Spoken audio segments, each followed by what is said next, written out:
IBPS clerk का recruitment आए हुए लगभग 5-6 दिन हो गए और मैं इसमें पहाड़ों पे था। जब मैं नीचे आया तो मैंने यही सोचा था कि यार किस तरह से आपको प्लान बना कर दिया जाए जिससे आपको सबसे ज़्यादा हेल्प हो जाए। तो व्हाट आई डिड, मैंने क्या किया, एक वीकली प्लान बना दिया कि हर वीक में आपको इतना इतना इतना कैसे कैसे करना है। हर वीक में आप क्या क्या टॉपिक करोगे, क्या क्या टॉपिक कैसे करोगे, क्या माइंडसेट होगा और किस तरीके से आगे तैयारी करनी है, वो जानेंगे इस वीडियो में। वीडियो को स्टार्ट करते हैं।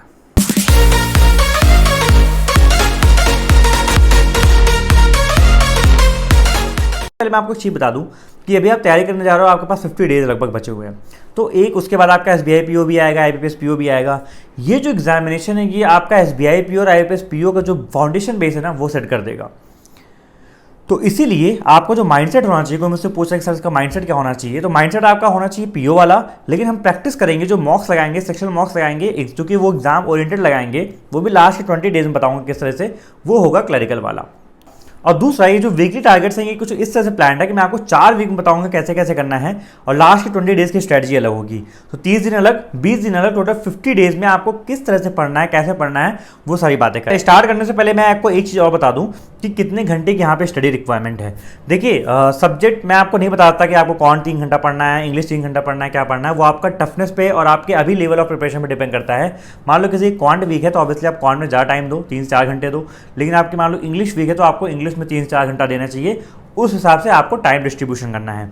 लेकिन मेरे हिसाब से मैं अगर बताऊं तो इफेक्टिवली अभी इस पॉइंट ऑफ टाइम से आगे आने वाले 4-5 महीनों में आपको पर डे 10 घंटे पढ़ने की हैबिट बनानी है। कम से कम 10 घंटे पढ़िए। बहुत ही फैंसी वर्ड्स में नहीं बोलूँगा कि जो है 5-6 घंटा पढ़ो, 5-6 घंटा पढ़ो, 10 घंटे सो, ऐसे नहीं चलने वाला। अब आ गया है मेहनत करने का टाइम, ठीक है। तो अभी जो हमारा लेजर टाइम था वो लगभग 3-4 महीने पहले जहाँ एग्जाम्स की कमी थी, लेकिन अब आपके आ गए हैं लगातार एग्जाम्स पे एग्जाम। तो एग्जाम लगातार होंगे, so you need to study at least 10 hours a day. करते हैं चैप्टर वाइज। सबसे पहले बात करते हैं रीजनिंग की। देखिए रीजनिंग में आपको एक बात बताऊँ, आपको जो सोर्स फॉलो करना है वो 2 सोर्स होगा। एक आपका कोई यूट्यूब जिससे आप टीचर जिससे पढ़ते हो, और दूसरा आपको कोई एक बुक या कुछ ऐसे पीडीएफ प्रैक्टिस करने के लिए आपके पास होनी चाहिए, या फिर जो टीचर पढ़ा रहे हैं अगर वो भी पीडीएफ देते हैं फ्री में तो आप उनसे भी काम चला लो। कुछ भी यहाँ खरीदने की या फिर कोई पेड कोर्स खरीदने की जरूरत नहीं है।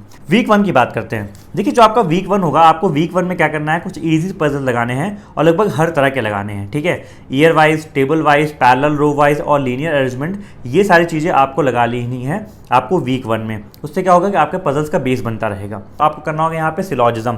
सिलॉजिज्म सबसे पहले इसलिए करवा रहा हूँ क्योंकि सिलॉजिज्म आपके बहुत आते हैं और डेफिनेटली आते ही आते हैं। तो सिलॉजिज्म जब आप करोगे तो सिलॉजिज्म के आप हर कॉन्सेप्ट को डील कर लो। ओनली फ्यू, नॉट फ्यू, जितनी भी चीज़ें होती हैं वो सारा आप कवर कर लो सिलॉक्स के इसमें। साथ में ऑर्डर एंड रैंकिंग का सब्जेक्ट आपको कर लेना है। Now coming to week 2। Week 2 में क्या करोगे आप, वीक 2 में आपको करना है कुछ मॉडरेट पजल्स। कौन से होती हैं, जो 3-4 वेरिएबल्स होती हैं, जैसे 3-4 वेरिएबल्स वाली आती हैं। इसमें आपकी हर तरह की पजल्स हो सकती हैं। एक तो बॉक्स वाली कर लेना, कुछ अननोन बेस जो आती हैं, और ईयर वाली और पैरेलल रो वाली की मॉडरेट पजल्स भी कर लेना। कमिंग टू ऑल्सो आपको इसी की वीक में एक काम और करना है, कोडिंग, डिकोडिंग, अल्फ़ाबेट, कंडीशन वाली, ये सारी चीज़ें, और ब्लड रिलेशन के भी सारे एस्पेक्ट कर लेना। मतलब इजी से लेकर टफ क्वेश्चन तक ब्लड रिलेशन निपटा लेना। एक बात और ध्यान रखिएगा यहाँ पे कि जब आप रीजनिंग में कर रहे हो तो साथ ही साथ आपको फुल मॉक्स चाहे तो आप स्किप कर सकते हो अभी 1-2 वीक के लिए, लेकिन सेक्शनल मॉक्स जो मिसलिनियस टॉपिक्स होते हैं उन पे बहुत दीजिएगा, वो आपकी स्पीड बढ़ाने में हेल्प करेंगे। तो वीक 3 में आपको क्या करना है, वीक 3 में you have to do parallel and circular arrangement की जो मिसलिनियस होते हैं, लाइक जो ये सारी चीज़ें हैं, कोडिंग, डिकोडिंग, ब्लड रिलेशन, सिलॉक्स, ऑर्डर रैंकिंग, अल्फा न्यूमेरिक, इन सब का हाई लेवल का, कुछ अच्छे लेवल का मिक्स क्वेश्चन लगाना है और साथ में कंडीशनल रीजनिंग भी कर लेनी है। Now coming to week 4। Week 4 की अगर बात करें तो वीक 4 में आपको क्या करना है, ट्रायंगल बेस्ड जो पजल्स होती हैं, टेबल पजल्स होती हैं और फ्लोर पजल्स होती हैं, ये सारी पजल्स हो जाएंगे। तो आपका पजल्स का हर एस्पेक्ट कवर हो जाएगा। साथ ही साथ इस वीक में मैं बोलूँगा आप जो क्रिटिकल रीजनिंग की थोड़ी मोटी चीज़ें हैं, क्योंकि एक ही वीक में हम दे रहे हैं, ज़्यादा टाइम नहीं दे रहे हैं, बाकी जब मेंस होगा तब देखेंगे। तो क्रिटिकल रीजनिंग का थोड़ा सा आप यहाँ पे पोर्शन निकाल लेना अपने लिए। क्रिटिकल रीजनिंग जब आप कर लोगे तो थोड़ा सा उस समय आपको आइडिया रहेगा एटलीस्ट होता क्या है, किस तरह क्वेश्चन आते हैं, ठीक है। एक बात और, जब आपका ये वीक 3, वीक 4 चलता रहेगा तो आप ऐसी कोशिश करना जो आप पजल्स लगा रहे हो कुछ उसमें मेंस लेवल की पजल लगाओ। अलग से टाइम नहीं मिलेगा, बहुत ही कम टाइम मिलता है, तो मेंस लेवल की 2-3 पजल लगाए रहोगे ना तो आपको आइडिया रहेगा मेंस लेवल की पजल आती कितनी है, किस तरह से आती हैं। आपको एटलीस्ट आप रूबरू तो हो जाओगे मेंस लेवल की पजल से, आपको एकदम नया नहीं लगेंगे, ठीक है। नाउ कमिंग टू लास्ट के 20 डेज। देखिए लास्ट के 20 डेज ना बहुत क्रूशियल होने वाले हैं। आपने फाउंडेशन सेट कर दिया, अब उस फाउंडेशन को पॉलिश करने का टाइम इन 20 दिनों में आया है। आप क्या क्या चीज़ें करोगे, जब आप ये सब चीज़ें कर रहे थे तो आप क्या कर रहे थे, हफ्ते में 2 या 3 प्री के मॉक्स लगा रहे थे, फुल और सेक्शनल मॉक्स काफ़ी लगा रहे थे। तो जब भी आप कोई मॉक लगाते हो आपसे गलतियां होती हैं, आप एनालिसिस करते हो, तो उन गलतियों को हाईलाइट करके रखो। ये टाइम होगा 20 दिन में उनको रिवाइज करने का। तो आपने क्या किया, जो गलतियां की हैं मॉक्स में उनको रिवाइज करोगे, प्लस ये जो 4 वीक में आपने पूरा पढ़ा है, तो जब आप पढ़ते हो तो क्वेश्चंस लगाते हो, प्रैक्टिस करते हो, चाहे बुक से चाहे पीडीएफ से। जो भी आपको इंपॉर्टेंट क्वेश्चन दिखे, जो भी आपको टफ क्वेश्चन दिखे, उनको कर लो हाईलाइट और उसको रिवीजन करना है इस पॉइंट ऑफ टाइम पे। ऑल्सो इस पॉइंट ऑफ टाइम आपको डेली लास्ट के 20 डेज में डेली एक प्री का मॉक देना है, फुल मॉक देना है, ठीक है। अब आप बोलो भैया ऐसे तो 20-25 मॉक्स हो जाएंगे हमको, कुछ कंपनियों में जो है 10 ही मॉक मिलते हैं, 12 मॉक मिलते हैं। कोई बात नहीं यार, सबके फ्री मॉक्स लगा लो, सबके स्कॉलरशिप मॉक लगा लो, जो भी सारे मॉक्स आपको अवेलेबल मिलते हैं कहीं ना कहीं से, किसी भी कंपनी के, आप वो लगा लो लास्ट के 20 डेज में। एक फ्री मॉक के लिंक मैं आपको नीचे प्रोवाइड कर रहा हूँ, आप उसको भी जाकर अभी लगाओ और अभी बताओ मुझे आपका अभी लेवल कितना है, अभी प्रिपरेशन कितनी है, जब आप प्रिपरेशन स्टार्ट करने जा रहे हो अगले 50 दिनों के लिए, ठीक है। तो इस तरह से आपको लास्ट के 20 डेज में डेली एक प्री का मॉक लगाना है। ये बात समझ में आ गई। अब कमिंग टू क्वांट में से 4 वीक का मैंने तैयार किया है। देखते हैं वीक 1 की बात करते हैं। वीक 1 में क्या करना है आपको, टाइम सेविंग वाले क्वेश्चन करने हैं। अच्छा, टाइम सेविंग वाले कौन से भैया, जो आप एग्जाम दे रहे हो तो ना, तो यार देखो ऐसा नहीं है कि जो 20 मिनट होता है ना, कि 20 मिनट में कोई बच्चा अगर मान लो बोलता है कि सर हमने ना 12 मिनट में पूरे ये जो है सिंप्लीफिकेशन, अप्रॉक्सीमेशन, क्वाड्रेटिक सब कुछ स्पीड मैथ्स वाले क्वेश्चन कर लिए, और कोई बोलता है कि उसने 5-6 मिनट में कर लिए, तो ऑब्वियसली जो 5-6 मिनट वाला है उसकी मैथ्स तेज है रादर दैन योर मैथ्स, ठीक है। तो आपको भी उस 5-6 मिनट वाले टाइमर में आना है, ना कि 10-15 मिनट वाले में। ऐसी वाली चीज़ें होती हैं, हमको इसीलिए इनकी प्रैक्टिस करनी होती है ढेर सारी, क्योंकि आप इनका टाइम जितना हो सके उतना रिड्यूस कर सको, जिससे आपको एम्पल टाइम मिल जाए अरिथमेटिक और डीआई सॉल्व करने के लिए, ठीक है। तो वीक 1 में आपको क्या करना होगा, ये टाइम सेविंग वाले सिंप्लीफिकेशन और अप्रॉक्सीमेशन करने हैं, लगभग 100 कर लेना दोनों के। तो इससे क्या होगा, आपको सिंप्लीफिकेशन अप्रॉक्सीमेशन पे एक होल्ड बन जाएगी, कोई क्वेश्चन आपको फिर सताएगा नहीं। अच्छा, इसी में कोई स्टूडेंट मुझसे पूछ रहा था कि सर कैसे करना होता है, स्पीड कैसे बढ़ानी होती है। देखिए मैंने आपको कई बार बोला है, शायद जो लोग मुझसे पहले जुड़े होंगे, लेकिन जो लोग नए इनको बता दूं मैं, सिंप्लीफिकेशन अप्रॉक्सीमेशन को तेज करने का एक तरीका सबसे जो बेस्ट होता है वही होता है कि माइंड कैलकुलेशन। आपके पास कोई सिंप्लीफिकेशन क्वेश्चन दिखा, उसको आप मन में करने की कोशिश करो। अभी कुछ सेशंस मैं लेके आऊँगा, आगे आपको दिखेगा, मैं इस तरीके के सेशन प्लान कर रहा हूँ कि किस तरह से सिंप्लीफिकेशन अप्रॉक्सीमेशन को बिना पेन उठाए आप कर सकते हो, और आपको करना चाहिए। पेन नहीं उठाया, आपने मन में कर दिया ना, आप 20-20 सेकंड करके भी अगर टाइम बचा रहे हो, तो वो टाइम एक्यूमुलेट होकर आपको बहुत सारा टाइम दे देता है। तो आप क्या करोगे, आप वीक 1 में ही बार ग्राफ और ये जो पाई चार्ट के बेसिक क्वेश्चंस होते हैं, इनके डीआई बना लो, 10-10 सेट इनके कर लोगे। तो इससे क्या होगा कि आपको जो बेसिक डीआई होती है उसका आइडिया मिल जाएगा कि बेसिकली डीआई आती कैसे है।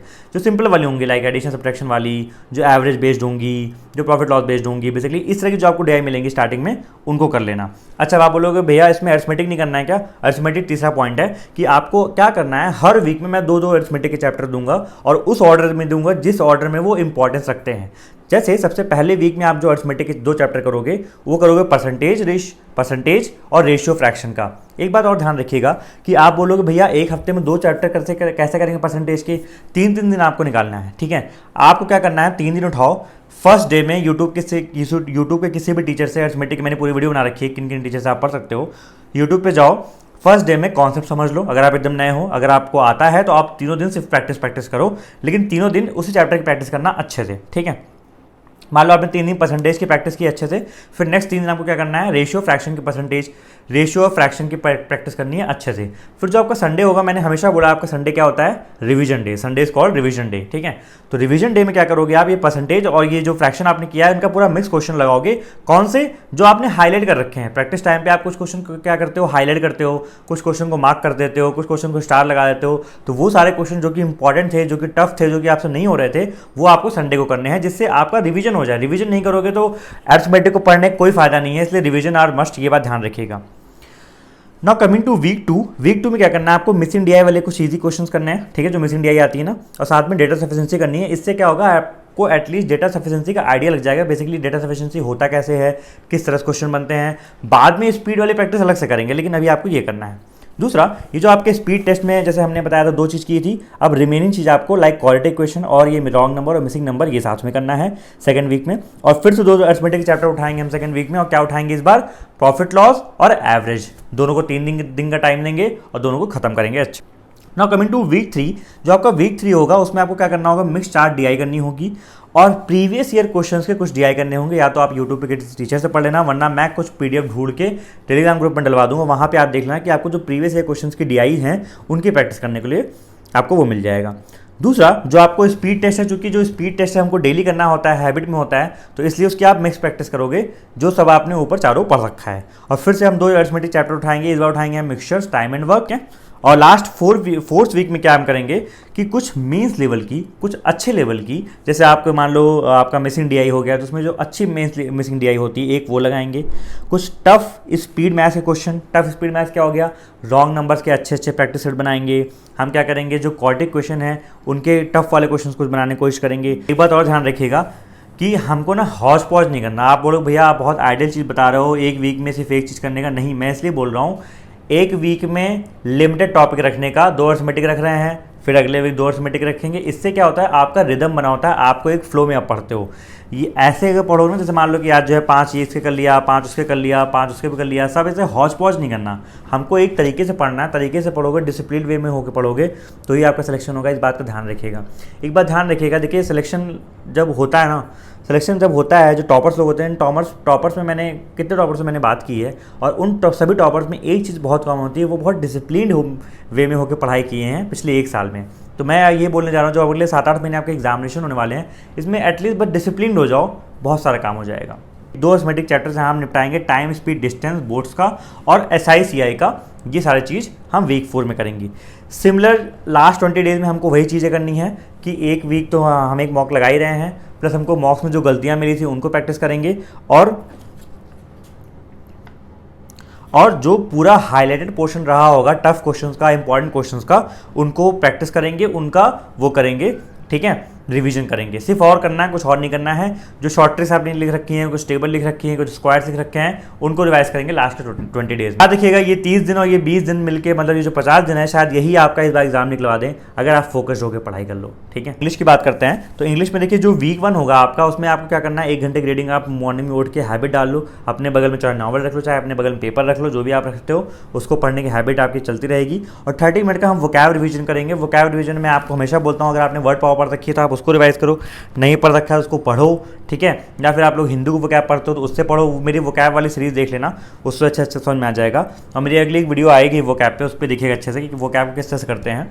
दूसरा, ये जो हमारी आरसी की प्रैक्टिस है उसको करना जरूरी है। अब आप बोलोगे आरसी की प्रैक्टिस, मैंने कई बार आप लोग को बोला आरसी 99 के PDF से कर सकते हैं आप, प्लस जो टीचर करा रहे हैं उनके सेशन में जा कर सकते हैं, लेकिन वहाँ बैठ के हिंदू का पेपर नहीं पढ़ना है, टाइम वेस्ट नहीं करना है, ठीक है। रही बात नेक्स्ट एक चीज़ और देखेंगे हम, मैथ द कॉलम। आप बोलोगे मैथ द कॉलम क्यों बोल रहे हो भैया, क्योंकि आपको साथ में ग्रामर भी लेके चलना है, ठीक है। तो आपने 6-7 चैप्टर जो भी यहाँ पढ़ रखे हैं तो उनके जो रूल्स हैं छोटे मोटे जो आपने कहीं लिख रखे होंगे, हाईलाइट कर रखे होंगे, आप उन रूल्स को पढ़ाते रहिए। और साथ में आपको लास्ट में करना है वोकैब बेस्ड फिलर्स, ठीक है। जो वोकैब बेस्ड आती है वो फिलर्स करने हैं, उनकी प्रैक्टिस। वीक 2 में हम बात करेंगे एरर स्पॉटिंग और इडियम्स और सेंटेंस इंप्रूवमेंट की।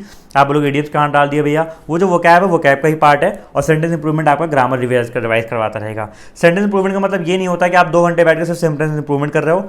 1 घंटा आप अपने रूल्स को रिवाइज कर सकते हैं, 1 घंटा आप सेंटेंस इंप्रूवमेंट के प्रैक्टिस क्वेश्चंस कर रहे हो। आरसी आप डेली कर रहे हो 1 घंटा, ठीक है। और कोशिश करिएगा 2-3, मैं इसलिए लिखता हूँ क्योंकि कुछ तो आपकी आरसी होती हैं जो कि स्टोरी बेस्ड होती हैं, फैक्चुअल होती हैं, तो वो करना आसान होता है, उनके प्रैक्टिस से आप छोड़ सकते हो। लेकिन जो हार्ड आरसी होती हैं, जो बड़ी बड़ी आरसी होती हैं, उनको करने की थोड़ा हैबिट डालो, उन तरह की आरसी करना, ठीक है। तीसरा वीक जो आपका आएगा वो आएगा, उसमें कनेक्टर्स करेंगे, क्लोज टेस्ट करेंगे और वर्ड स्वैपिंग करेंगे, ठीक है। और साथ में सिनोनिम्स, एंटोनिम्स, इडियम्स और वन वर्ड की प्रैक्टिस करेंगे। लास्ट 4th वीक में हम वही करेंगे, वर्ड यूसेज, ऑड वंस और जो पैराजम्बल्स हैं, इनको मैंने लास्ट में इसलिए डाल रखा है क्योंकि पैराजम्बल्स आप तभी करेंगे जब आपका बेस बन जाएगा अच्छा खासा ग्रामर की और वोकैब की प्रैक्टिस हो जाएगी, तब आप उठाएंगे पैराजम्बल्स को, ठीक है। और पैराजम्बल्स याद रखिएगा बहुत इंपॉर्टेंट, इनकी प्रैक्टिस जरूर कर लीजिएगा। क्लरिकल में जो प्री होता है उसमें तो चलो फैक्चुअल बेस जाते हैं, बड़े इजीली हो जाता है, छोटे छोटे आते हैं, लेकिन जो आपका मीन्स होगा उसमें बड़े पैराजम्बल्स आएंगे, तो उनकी प्रैक्टिस भी साथ में आप करेंगे। लास्ट के 20 डेज में फिर वही बोलूंगा, आप रिवीजन करोगे, आप मॉक्स लगाओगे, आपने जो क्वेश्चंस गलत किए हैं उनकी प्रैक्टिस करोगे, और मॉक टेस्ट में जो गलतियां हुई हैं उनको रेक्टिफाई करोगे। ये लास्ट के 20 डेज में करना है। Finally coming to general awareness. General awareness में देखिए मैं आपको सिर्फ बोल रहा हूँ, आपको सिर्फ 1.5 घंटा उठाना है। 1.5 घंटे में से आपको 2 काम करना है। एक मॉर्निंग का जब आप 1 घंटा उठाएंगे तो उसमें आप कोई PDF को रिवाइज करिए, कोई PDF से पढ़िएगा, और रात में बैठ के वीडियो देख लीजिएगा। जो भी आप टीचर को फॉलो कर, आप किसी न किसी टीचर को जरूर फॉलो करते होंगे, आप नहीं भी करते होंगे तब भी आप PDF से पढ़ सकते हैं, लेकिन सबको, कई लोग को वीडियो का शौक होता है, तो वो लोग क्या करेंगे, लास्ट में रात में आधे घंटे में बैठ के मंथली रिवीजन लगा दिया, मंथली कंपाइलेशन का वीडियो लगा लिया, या फिर वीकली कंपाइलेशन लगा लिया, कि जो आप PDF से पढ़ रहे हैं वो फाइनली आप रिवाइज कर पा रहे हैं कि नहीं कर पा रहे हैं, ठीक है। तो वो रिवीजन हम फाइनली करेंगे GA के लिए रात में, सिर्फ हाफ एन आवर के लिए। वो भी कब, जब हम थक रहे हैं, नींद आ रही है, लगभग 9 बज गया, 9:30 बज गया, 10 बजने वाला है, तब करने वाले हैं अपने ऑड आवर्स में, ना कि अपने एक्टिव आवर्स में। ठीक है, ये बात ध्यान रखिएगा। जनरल मेंटेनेंस के लिए भी बहुत ज़्यादा मेहनत करने की जरूरत नहीं है, लेकिन 1.5 से 2 घंटा आपको निकालना है बस, और जो मैंने बोला है वो करना है। पीडीएफ आप लोगों को पता है, मैं हमेशा बोलता हूँ डिटेल पीडीएफ पढ़िए, क्योंकि ये सिर्फ ना ही आपको आईबीपीएस क्लर्क में हेल्प करने वाला है, ये फर्दर अपकमिंग एग्जामिनेशन आपके RRB PO, RRB clerk, IBPS PO, SBI PO means सब में आपको हेल्प करने वाला है। सो बी प्रिपेयर फॉर इट। बस 50 दिन की मेहनत है, और देखो वही बात है कि अभी हम कुछ दिन महीने पहले हम एग्ज़ाम्स का वेट कर रहे थे कि एग्ज़ाम्स आ नहीं रहे हैं, अब आ रहे हैं तो लाइन लग जा रही है। ठीक है, सो मेहनत करो, वक्त आ गया है, अब वक्त आ गया है आपका कि अपने इस वक्त को बदलने के लिए, तो अगर अगर आपको अपने वक्त को बदलना है तो अब लग जाइए, अपने वक्त का अच्छे से यूटिलाइजेशन करिए। ठीक है, चलिए बाय बाय। कुछ सीखने को मिला होगा, वीडियो अच्छी लगी होगी तो लाइक कर दीजिएगा, और कमेंट में मुझे बताइए कि आपकी तैयारी कैसे चल रही है। कमेंट में मुझे मॉक्स किस को जरूर बताइएगा, और बताइएगा आपकी तैयारी कैसे चल रही है, वीडियो कैसा लगा। Bye bye, take care.